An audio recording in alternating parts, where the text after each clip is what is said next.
Estamos hablando del licenciado en Letras y periodista rosarino Gustavo Rosa para actualizar información y hechos políticos sucedidos en los últimos minutos, te podría decir, horas, días en la República Argentina.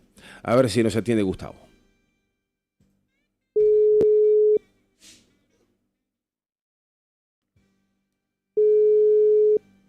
Gustavo, ¿andas por ahí? Gustavo, muy buenos días. Sergio, Ronnie, te saludamos aquí en tu casa, en Radio Lateral. ¿Cómo estás? Buenos días, Ronnie, director de Radio Lateral. Buenos días, Sergio Centenaro, conductor de Con Fundamento Criollo. Y buenos días a toda la audiencia. ¿Cómo estás, Gustavo?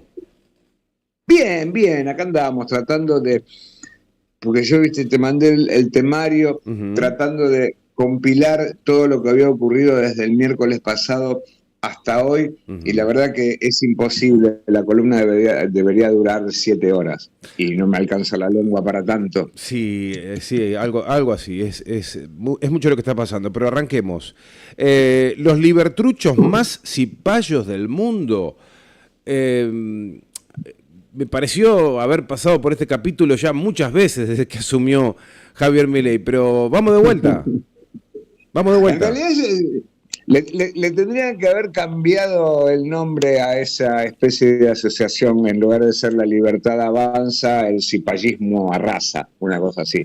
El cipallismo arrasa. Sería más adecuado, me parece. Sí. El cipallismo arrasa, sí. Bueno, con ese. Bueno, arranquemos con la cuestión más importante que arranca la semana pasada, con el acto de Malvinas, esa cadena nacional tristísima que parecía más un funeral que una conmemoración por un acto heroico de los conscriptos argentinos en el intento de recuperar las Islas Malvinas. Era realmente una especie de funeral. Y profesionales. Lo que hizo Milei. Claro, y profesionales, digo, conscriptos y profesionales que estaban en la guerra. Sí, pero el heroísmo fue más de los conscriptos, que fueron los que los profesionales mandaron a la guerra como carne de cañón, ¿no? Porque fue eso. Cuando los militares estaban en este plan de conquistar las Islas Malvinas, era para los profesionales para poner el moño y el gancho, pero los conscriptos eran los que ponían el pecho a las balas, y de paso, muchos militares profesionales argentinos torturaban a los conscriptos con estacamiento en el hielo, a mitad de la noche. Fueron con los trajes de verano a combatir, no les repartieron los alimentos que sí había. Realmente no hay nada para honrar a los profesionales militares argentinos en la guerra de Malvinas, ni nunca. Por eso cuando esta gente de Morondanga dice hay que honrar a los militares, a esos militares no hay que honrarlos, hay que repudiarlos. Porque encima que usaron a los conscriptos mal preparados, mal pertrechados, encima los torturaban. Una basura. Y la Corte Suprema de Justicia, en su momento, negó que esos sean delitos de lesa humanidad y a pesar del informe de Ratzerbach, no fueron juzgadas esas torturas en medio de la guerra de Malvinas. Así que de los profesionales no hablemos, porque fueron... la única guerra que tuvieron en el siglo XX la perdieron y vivían para eso. Así que yo realmente no voy a honrar a los profesionales. Bien. Sí a los conscriptos. Bueno. Sí a los conscriptos. Bueno. ¿Te enojaste? No, sí, porque me da bronca, porque esta gentuza dice, no, tenemos que reivindicar a los soldados, a los profesionales, y encima son unos mentirosos, porque le bajaron el presupuesto a defensa. Le bajaron un porcentaje del presupuesto a defensa y se llenan la boca diciendo que nosotros, a diferencia de los cuca, vamos a reivindicar a los militares y los vamos a honrar y los vamos a homenajear. Mentira, le bajan el presupuesto. Así que no mintamos. Bueno, está bien.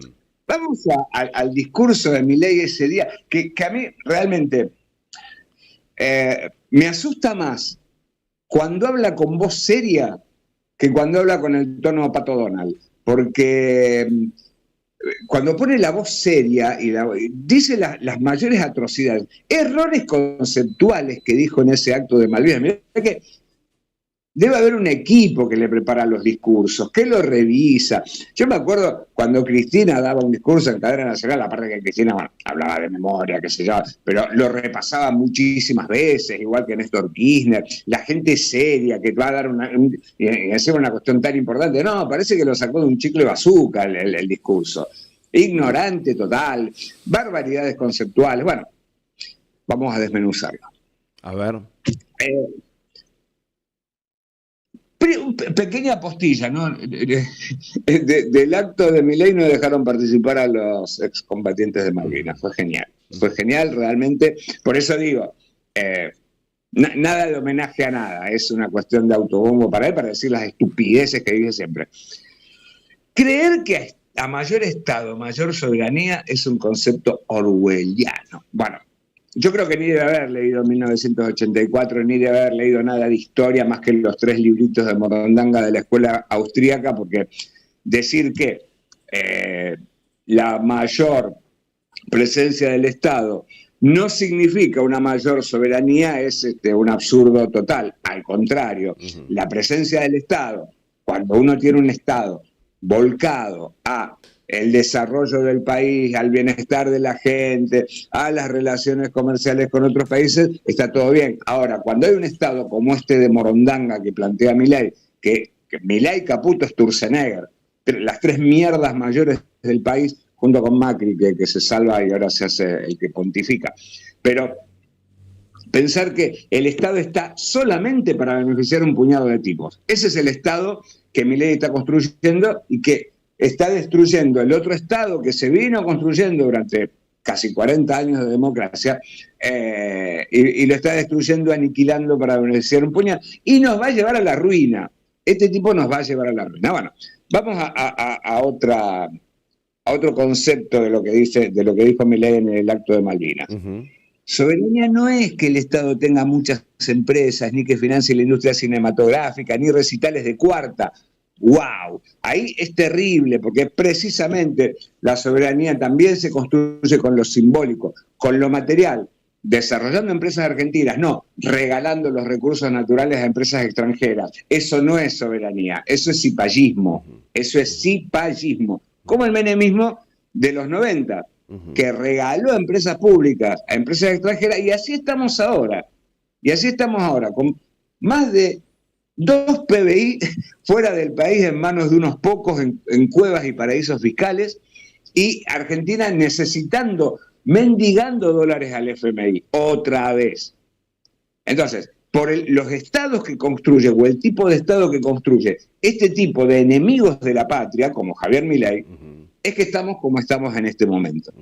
Hoy recordamos a esos héroes que dieron la vida por la patria y los honramos reafirmando con genuina determinación el reclamo por la soberanía argentina sobre las Islas Malvinas. Bueno, a los excombatientes no los dejaron participar del acto, no los dejaron entrar. Así que no venga con ese cinismo de decir aquellos soldados que eran la vida por la patria. No, vamos, pasemos de lado. Hay una cuestión interesantísima que pasa desapercibida. En el discurso del presidente Milei, perdón por la barbaridad que dije, en el discurso de Milei hay como que la culpa de que las Malvinas estén en manos británicas es culpa de los argentinos, de los políticos de la casta, ¿no? En ningún momento Milei responsabiliza a Gran Bretaña por la situación de las islas. Al contrario, la culpa es de los políticos de la casta. Y después dice, la mayor barbaridad, y que incluso le valdría un juicio político, porque se contrapone con los principios de la Constitución, cuando dice que tenemos que ser un país próspero para que los kelpers, o sea, los malvinenses, elijan ser argentinos. Acá no pasa la cuestión por si los kelpers son o no argentinos, o son británicos, o son marcianos. El asunto es que territorialmente las Islas Malvinas son argentinas, independientemente de lo que estén habitando ahí. Porque después habla de la autodeterminación. la autodeterminación de los prósperos. Tenemos que ser prósperos para que ellos elijan ser argentinos. Y después pone la metáfora esa de votar con los pies, que la verdad, si de soberanía sobre las Malvinas se trata, nosotros dejamos en claro que el voto más importante de todos es el que se hace con los pies. No tengo la menor idea qué es eso. Y anhelamos que los malvinenses decidan algún día votarnos con los pies a nosotros. No sé qué pastilla tomará para pensar en esto de votar con los pies, pero bueno, la discusión no pasa por... Gustavo, eso no lo había entendido, porque a veces me preocupa cómo a veces la generalidad recibe determinado mensaje entendiéndolo casi de manera inmediata. Y cuando me pasa que no entiendo, a veces me da vergüenza y no pregunto mucho. ¿Pero qué es votar con los pies? Algunos lo interpretaron como esta cuestión, qué sé yo. No tengo la menor idea. Porque la verdad, votar con los pies, yo me acuerdo en una época había una asociación que era pintores sin manos, ¿no? Que eran personas que tenían dificultad con las manos y pintaban con los pies, ¿no? Claro, me dice Ronnie que es que con muchas ganas. Con los pies es con muchas ganas. Votar con muchas ganas. Sí. ¿Qué? De cabeza. Votar de cabeza. Yo con los pies camino cuando mucho. Sí. Por eso no lo había entendido. No, pero bueno, está bien. Yo calculo, yo lo pienso por esta manera, que como Milei es cabezón y tiene los pies chiquitos, me imagino que se debe dar vuelta en el momento de votar, de entrar al cuarto oscuro, y porque la cabeza le pesa más que los pies. Me imagino que es eso. Pero bueno, la verdad que no entendí esa imagen. Habrá que ver si es por su cuadro psiquiátrico o vaya a saber qué, pero lo de votar con los pies, la verdad que fue una de las cosas más extrañas que existen. Y si votar con los pies es votar a tipos como él, y la verdad que no, habría que elegir más que los pies o las manos, la cabeza, porque los pies y las manos son instrumentos. En la cabeza se decide un voto. Bueno, se ganó un juicio penal, una denuncia penal de la Confederación de Veteranos de Guerra de Malvinas por esos dichos. Por supuesto. Y también de las personas que se dedican al cuidado de pies, también. Sí. Los pedicuras. ¿Cómo se llama? Los pedicuras. No. De pedicuras, no pedófilos, pedicuras. No. Bueno, vamos al otro punto que también tiene que ver con esto, que es el homenaje que hizo Victoria Villarruel. Y acá también uno tiene que hacer un laburo de incluso hasta de reconstrucción histórica, porque Victoria Villarruel en el Senado hizo un homenaje a las Malvinas titulado Los guerreros de Top Malo House hablan del feroz combate. Yo digo, ¿qué será Top Malo House? No tenía la menor idea. Bueno, busqué que el combate de Top Malo House fue un enfrentamiento menor de la Guerra de Malvinas, librado el 31 de mayo de 1982, en una casa erigida a la vera del Arroyo Malo, dice Wikipedia. Y bueno, es una batalla menor, y uno, a lo mejor de ignorante que es o de descuidado, la Guerra de Malvinas, esos meses que significó la Guerra de Malvinas entre abril del 82 y junio del mismo año, tiene distintos episodios. Y así como uno, en la Segunda Guerra Mundial o en la Guerra de Vietnam, ve que hay distintos episodios, distintos enfrentamientos, y no es un solo monobloque englobado en la Guerra de Malvinas, quizás por ignorancia, por descuido uno no.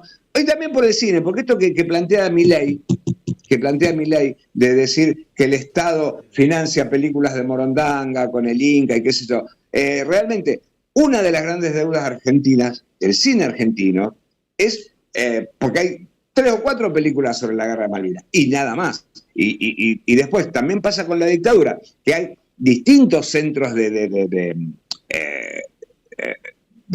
clandestinos de detención y tortura, y que muchas películas fueron reflejando cada uno de esos lugares y de situaciones que padecieron los secuestrados y los torturados. En la Guerra de Malvinas no pasó lo mismo. Hay un par de películas nomás que reflejan eso, pero no están estos episodios de la batalla de Top Malo House. Bueno, en fin.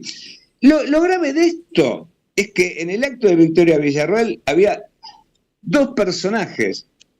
Uno, Alejandro Casanseu, que fue uno de los apologistas durante la dictadura, mediáticos, que fue el que hacía la campaña, perdón, Nicolás Casanseu, que fue el que hizo la campaña para recolección de chocolates, abrigo, qué sé yo, que después se lo repartieron entre los militares profesionales.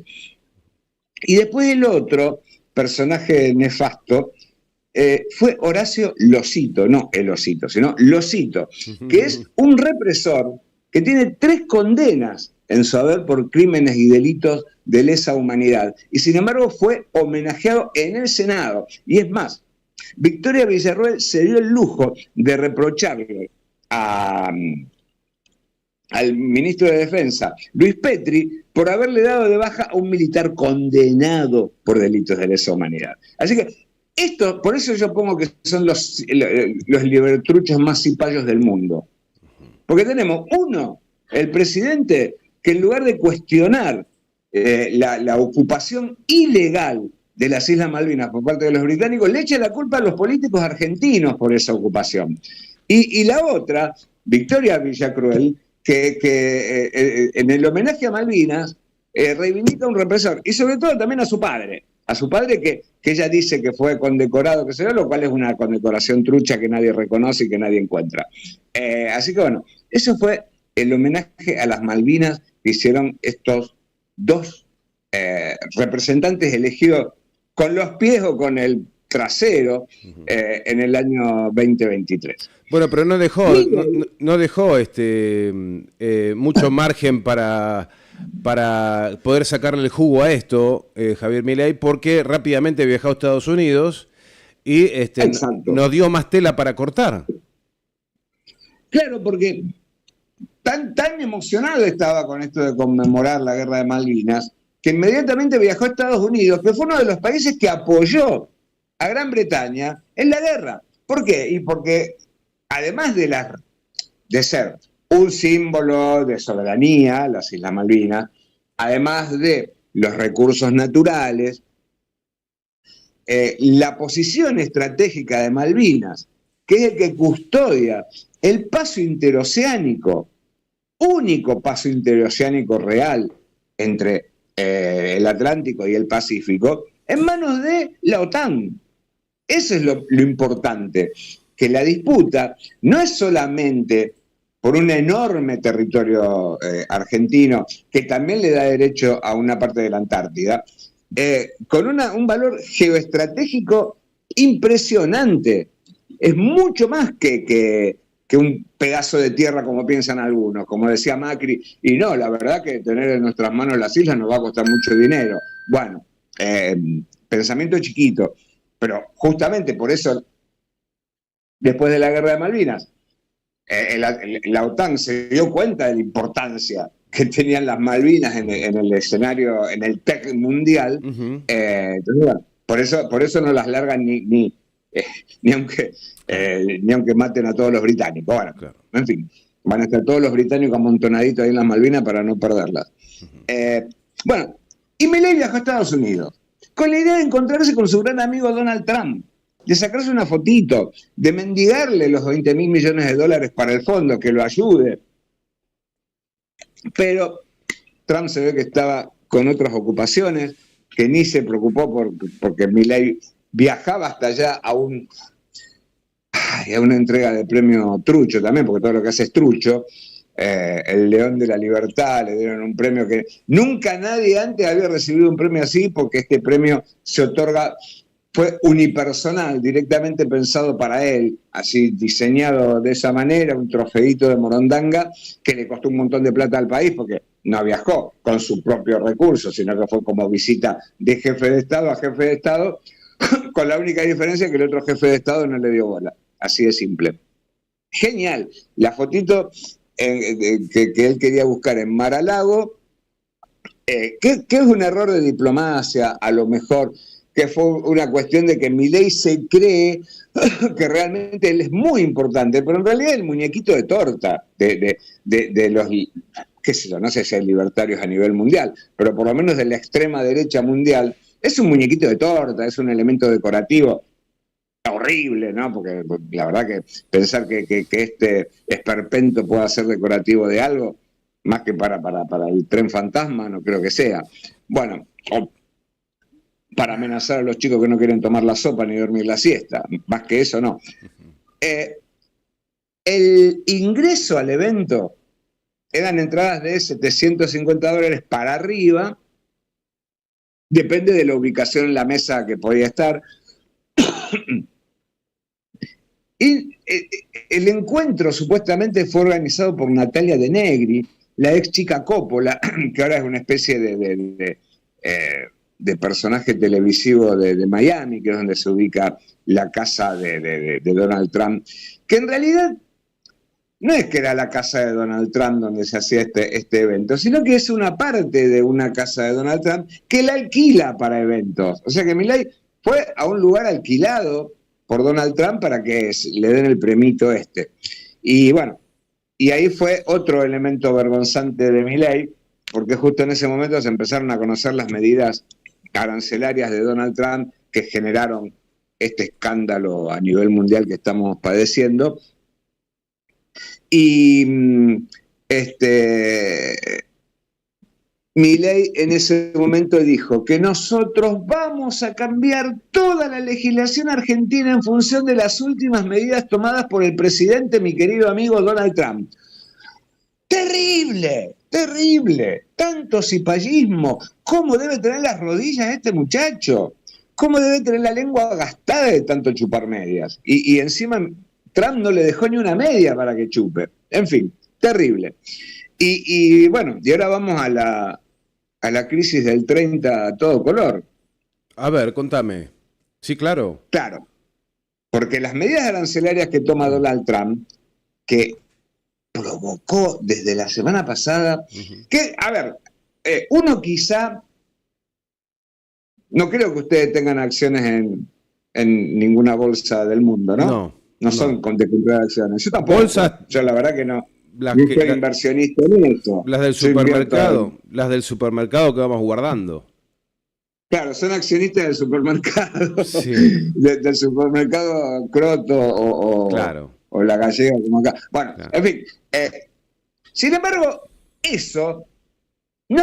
Yo pongo lo de la crisis del 30, lo del crack del 29. También tenemos algo más cercano, que es la caída de Lehman Brothers en 2008, que generan bajones económicos por algo que es inmaterial. Ayer Alfredo Zayal explicaba cómo es esto qué significa la economía financiera. La economía financiera son burbujas, apuestas, especulaciones, es pura timba. Que las acciones del mundo, que las bolsas del mundo estén en rojo, que las acciones de las empresas caigan un 7, un 8, un 10%, no significan nada, porque son apuestas que hacen los especuladores a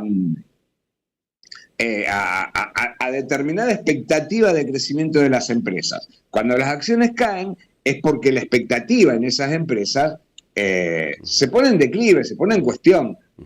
Pero a veces también son juegos especulativos que uno hace bajar las acciones, vendiendo las acciones para que después, cuando estén más bajas, uno compra y cuando todos se vuelcan a comprar, esas acciones suben. Es un juego que a uno le cuesta mucho entender.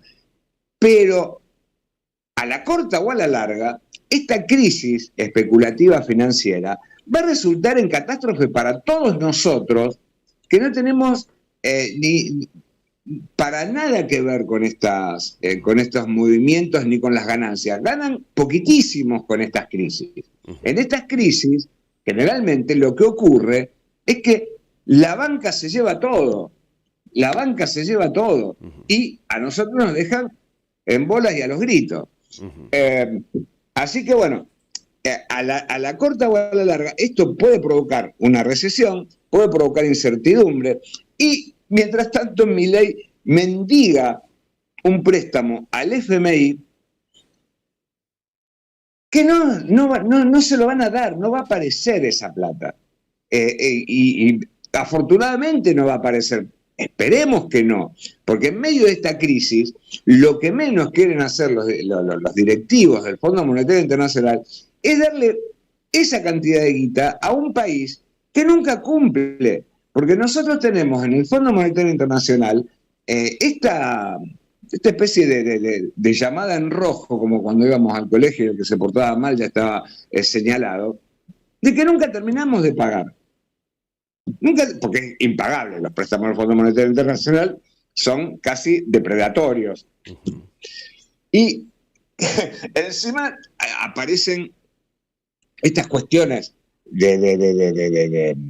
¿cómo se dice? De pretensiones por parte del gobierno norteamericano, de decir, bueno, está bien, yo voy a gestionar el préstamo en el Fondo Monetario Internacional si vos te deshaces del swap que tenés con China, que son casi el 70% de las reservas que tenemos nosotros en el Banco Central. En el Banco Central. En el Banco Central, nuestras reservas son gracias, en parte, al swap con China. Y Estados Unidos quiere que nos deshagamos de eso. Pero aparte de que no es cierto que Argentina, no sea una mal pagadora, lo que ha sucedido es que Argentina perniciosamente vuelve a la timba a través del Fondo Monetario Internacional con gobiernos de la naturaleza de la alianza en aquel entonces, de la propia dictadura militar, de gobiernos radicales, de Mauricio Macri, de Javier Milei, pero no con Néstor, aparte, no con Cristina. Y aparte, Néstor Kirchner saldó toda la deuda con el FMI. Bueno, por eso. Saldó toda la deuda, por lo tanto, ¿dónde estamos los no pagadores? Claro. Somos no pagadores con chantas como Macri y Caputo que destinan la guita a la especulación financiera para alimentar la fuga, que es lo que hizo con el préstamo de 45.000 millones de dólares que pidió Macri en 2018. Como quiere hacer Caputo, también, ahora, en su segunda versión, que es igual a la primera. Hay argentinos y argentinos. No, estos no son argentinos, por eso son cipayos. Está bien. Son cipayos que deberían estar presos. Y encima tenemos otro personaje inmundo, que es Federico Sturzenegger, que dice, ¿qué tan preocupados están por la crisis internacional? No pasa nada. Nosotros sigamos bajando los aranceles, dando libertad, carajo. Bueno, en fin, están en otra. Y justamente el siguiente punto es que el gobierno está en otra, porque sigue pensando en que lo mejor es abrir nuestras fronteras a que entre cualquier cosa, a permitir que entren productos importados que destruyen la industria nacional, con la ilusión de que eso va a bajar los precios, cuando en realidad lo que se hace es, aquellos que fabricaban con empleados, con obreros, con administrativos, lo que van a hacer es bajar las presiones de su fábrica para dedicarse a importar, como alentaban durante el gobierno de Macri. Y bueno, van a tener que reconvertirse. En lugar de ser fabricantes, sean importadores. Bien. No, y uno puede tomar, entre comillas, como ejemplo las medidas de Trump, de decir que a lo mejor pensando un poco en la previa a 1980, cuando Ronald Reagan y Margaret Thatcher, admirados hasta con fotito en su despacho por Javier Milei, empezaron con el ciclo neoliberal de la globalización. ¿Y qué significa la globalización? Recordemos que antes de los 80, Estados Unidos tenía centros de producción como por ejemplo Detroit con fábrica de automotores. Claro. ¿No? Bueno, de automóviles. Claro. Con la globalización ya dejaron de existir esas fábricas de autos. Ahora en todo el mundo están repartidas fábricas de autopartes. Es decir, que en cada lugar del mundo se fabrica una parte del auto y después se ensambla y se exportan o se importan, depende de dónde. Pero no hay ya fábrica de autos al estilo fordista, claro, donde entraba una tuerquita en una cinta móvil y terminaba el auto armadito al final de esa cinta. Ya claro, no existe eso. Claro, las empresas ganaban igual, se perjudicaba el país, que perdía mano de obra, pero la virtud que encontraban en esta globalización, entre comillas, era seguir produciendo, pero hacerlo en países donde es más barato la mano de obra, etcétera. Claro, exactamente. Y eso se produjo con los 90. en los 80 y 90, que es la globalización, el neoliberalismo, etc. Y ahora Trump quiere de golpe y porrazo, a través de un aumento de los aranceles a los productos importados, hacer que todo vuelva a ser como 40 años atrás, lo cual va a ser un poco difícil. Bueno, en fin. Mientras Milei se iba a Estados Unidos, acá se estaba resolviendo en el Senado los pliegos de Ariel Lijo y Manuel García Mansilla, que fueron rechazados de manera contundente por el Senado. Que, recordemos, Manuel García Mansilla y Ariel Lijo fueron aquellos miembros de la Corte nombrados por decreto en comisión por Javier Milei en contra de lo que dice la Constitución, que hay distintas versiones interpretativas, pero la más correcta es decir, los personajes nombrados por decreto en comisión solo son admitidos cuando son funcionarios diplomáticos, cuando son embajadores, pero porque son empleados del Poder Ejecutivo. Pensar que un miembro de la Corte Suprema de Justicia puede actuar como empleado del Ejecutivo, la Constitución no lo permite. Es inadmisible eso para la Constitución. Claro. Que es lo que hizo Javier Milei, como también lo que había hecho Mauricio Macri, que después reconoció que había sido un error. Mentira. Pero bueno, en fin. ¿Qué pasó al final con esta historieta? Manuel García Mansilla, refunfuneando, tuvo que renunciar, como correspondía. Pero lo grave de todo esto, y ya me estoy pasando y con esto termino, es que durante su cargo ilegal y anticonstitucional, firmó García Mansilla 215 fallos. En 39 días, firmó 215 fallos que van a tener, algunos no fue determinante su firma, pero hubo otros que sí fueron determinantes, que sí fueron la mayoría que se necesitaba para la firma de esos fallos. Por lo tanto, hay que ver si no son recusados, si va a haber una larga carrera judicial para que gran parte de esos 215 fallos sean anulados y revistos por la Corte Suprema de Justicia. Y ese es el grave problema, porque el otro día marcaban algo muy importante que uno no tiene en cuenta porque no sabe, porque no le presta atención. Pero salvo Lorenzetti, pero dos miembros de la Corte, que eran García Mansilla, que ya no está, y Rosenblatt, son ex abogados corporativos, son son empleados de grandes empresas nacionales y multinacionales en el máximo tribunal, que es el que decide la judicialidad y la legalidad de distintas sentencias. No hay penalistas, no hay laboralistas, no hay defensores de derechos humanos ahí. Sí. No, Gustavo, mi dislexia me haría decir que Mansilla García es una vergüenza. Es una vergüenza. Y Rosenblatt también, sí. Porque Rosenblatt es un tipo que es abogado de corporaciones, que después de 3 años de ser miembro de la Corte Suprema de Justicia dijo, bueno, yo ahora no me voy a abstener más en causas que tengan que ver con mis empleadores. Entonces, no puede ser que gran parte de los miembros de la Corte Suprema de Justicia y gran parte de los jueces, por lo menos del sistema federal, responden más a intereses corporativos que a intereses de los ciudadanos. Dios mío. Gustavo, espectacular esta columna. Se nos escurrió el tiempo, pero bueno, ¿quién te dice? Nos reencontramos el próximo martes y además, cualquier urgencia, ya sabes que golpeas la puerta y estamos acá para cualquier tema de tratamiento urgente.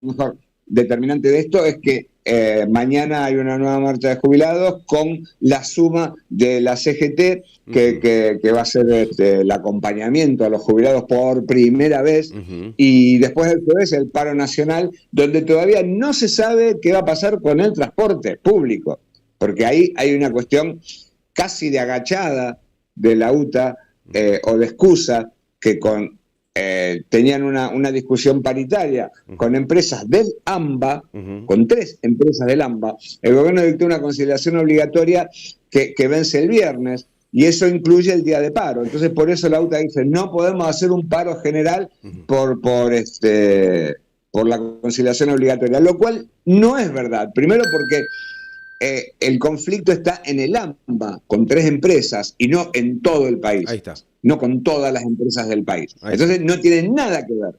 Ahí está.